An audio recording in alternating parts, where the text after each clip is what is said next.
Hi friends, welcome back to my channel. నేను మీ మీరా. పీతల పులుసు అంటేనే ఆ రుచి వేరే లెవెల్. చింతపండు పులుపు, కారం, మసాలా కలిపిన ఈ పులుసు వాసనకి నోరూరిపోతుంది. వేడివేడి అన్నంలో ఈ పీతల పులుసు వేసుకుని తింటే ఒక్క ముద్దతోనే కడుపు నిండా సంతృప్తి. మరి ఆలస్యం ఎందుకు? ఈరోజు మన ఇంట్లోనే రుచికరమైన ఆంధ్ర స్టైల్ పీతల పులుసు చేసేద్దాం. ముందుగా పీతల్ని నీటిలో వాష్ చేసుకుని, అందులో ఒక స్పూన్ పసుపు, ఉప్పు తగినంత, కారం తగినంత, ధనియాల పొడి ఒక స్పూను, జీలకర్ర పొడి ఒక స్పూను, నూనె వేసుకుని ఈ విధంగా పైకి కిందకి దొర్లించాలి. ఆ తర్వాత సిమ్లో పెట్టుకుని పీతల్ని బాగా ఉడికించుకోవాలి. ఒక పెద్ద నిమ్మకాయ సైజంత చింతపండుని నీటిలో నానబెట్టుకోవాలి. మరొక గిన్నెలో తగినంత నూనె వేసుకుని ఒక 5 ఉల్లిపాయలు సన్నగా కట్ చేసుకున్నవి వేసి బాగా మగ్గించాలి.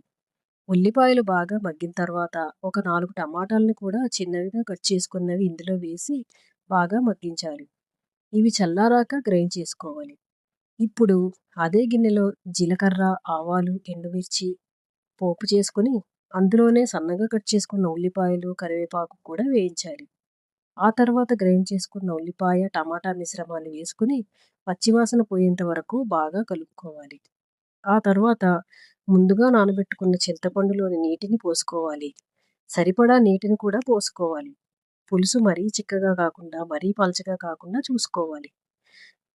పులుసును బాగా మరిగించుకున్నాక అందులో కొద్దిగా బెల్లం కూడా వేసుకోవాలి. ఆ తర్వాత ఈ పులుసుని ముందుగా ఫ్రై చేసి పెట్టుకున్న పీతల ముక్కల్లో వేసి అవి బాగా ఉడికే వరకు మగ్గించుకోవాలి. అంతే, ఎంతో టేస్టీగా ఉండే పీతల పులుసు రెడీ. మీకు ఈ వీడియో నచ్చితే లైక్ చేయండి, షేర్ చేయండి, కామెంట్ చేయండి. Thank you.